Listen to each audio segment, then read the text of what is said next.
Hello students, welcome back to Study Well.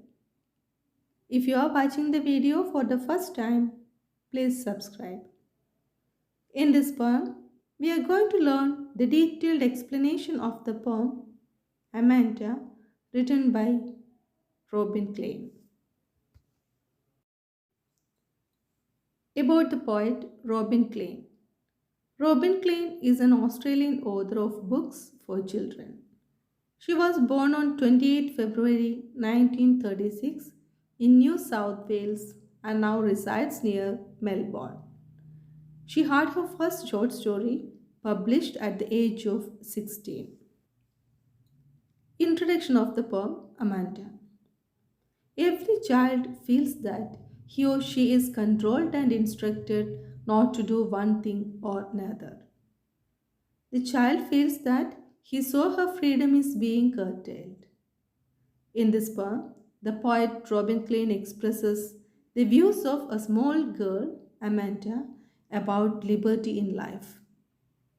How does the girl react to the restriction imposed upon her by her parents is very interesting. Let's learn the first stanza. Don't bite your nails, Amanda. Don't hunch your shoulders, Amanda. Stop that slouching and sit up straight, Amanda. In this stanza, the poet says that Amanda is getting instructed, most probably by her parents, for biting nails and sitting lazily with her shoulders bent. The tone of these instructions here is not a friendly one, and this fails to make any sense to Amanda. The poet here focuses on the aspects related to the upbringing of a child and how parents go to any limit to bring proper sense to their child. Amanda is thus getting trained for the society she is a part of. Stanza 2. There is a languid emerald sea, where the sole inhabitant is me, a mermaid, drifting blissfully. It's quite interesting that the above lines are given within brackets. Brackets are used to provide more meaning to the phrase. In this stanza, the poet uses it to present the imagination of the little girl, the free flow of pure thoughts. Amanda uses her imagination as an escape point from day to day commands of her parents. She feels suffocated in the real world and thus finds peace in her very own created world where there are no restraints. Amanda is lost in a world of her own, away from the disorders and principles of the society. She imagines herself to be a joyful mermaid sailing without any confines alongside soft waves of the green sea. Third stanza. Did you finish your homework, Amanda? Did you tidy your room, Amanda? I thought I told you to clean your shoes. In this stanza, the poet says that Amanda is now being asked about whether she has finished her homework or tidied up her room and also whether she has cleaned her shoes.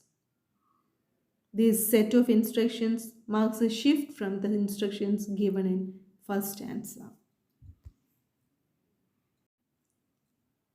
Now Amanda is being coached about the things that are related to her surroundings.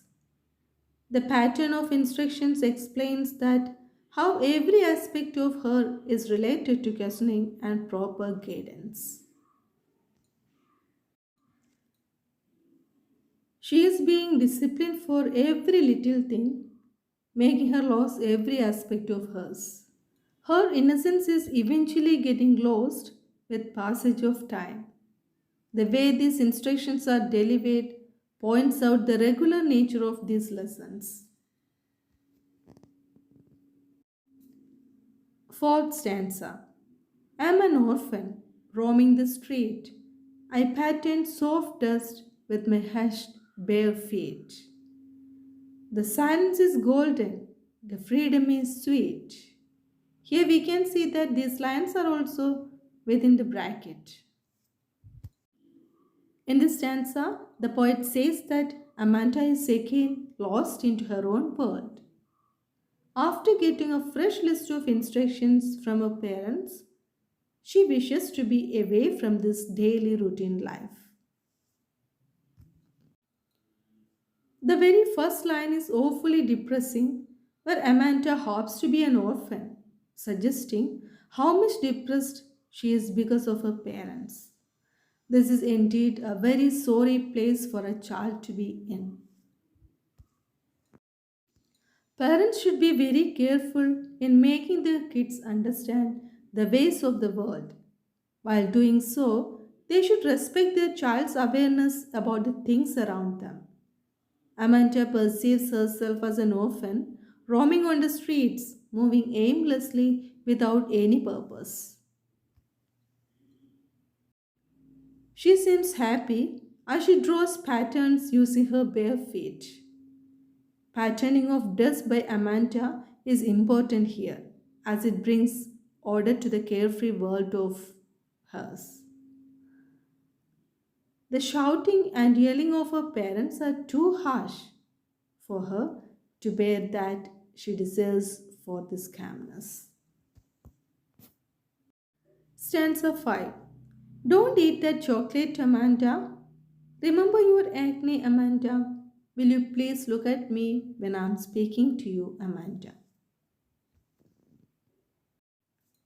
In this stanza, the poet says that the set of instructions provided here indicates how much essential it's for Amanda to understand the value of external beauty, and steps to be taken to preserve it start from a very tender age. Amanda is stopped by her parents from eating a chocolate as previously that had caused her acne. Here, we see how a child is made conscious of a natural experience such as acne. However, Amanda is still lost in her own thoughts and doesn't care enough to look up to her scolding parents. This carelessness further angers the parents and they ask for her attention when she is being scolded. The role of appearance in the society is given more significance than the basic values and creativity. Stanza 6. I'm Rapunzel. I have not a care. Life in a tower is tranquil and rare. I'll certainly never lay down my bright hair. These lines are also given in brackets. In the stanza, the poet says that Amanda is still lost in her own dreams. She pictures herself to be the long golden haired Rapunzel who lived in a castle and had no care about anything. Amanda imagines that the life of Rapunzel must have been very peaceful and fantastic in the tower. But she wishes to evade the fate that was meted out to Rapunzel as she is unwilling to let her hair down. Amanda doesn't want her peace to be disturbed anyhow. She seeks a life which is away from any other human form. We can see here how the presence of her parents and their inhuman behavior had made her against any human connection. Stanza 7. Stop that sulking at once, Amanda. You're always so moody, Amanda. Anyone would think that I nagged at you, Amanda.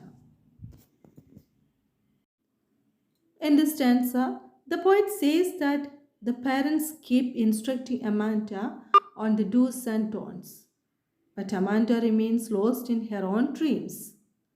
The parents believe that Amanda is not reacting because she is annoyed. Amanda's behavior has made her parents look bad and they are worried about their image. They are concerned about how society will perceive them if their child always remains in a foul mood. They want to prove themselves as responsible parents who manage to balance out what the child wants and what the society expects out of Amanda. However, they have already failed in their efforts. Let's learn the message of the poem Amanda. Through the poem Amanda, poet Robert Klein furnishes the critical point that children should never be deprived of their freedom. However, parents become responsible for the proper upbringing of a child but should ensure not to make them feel imprisoned or incarcerated.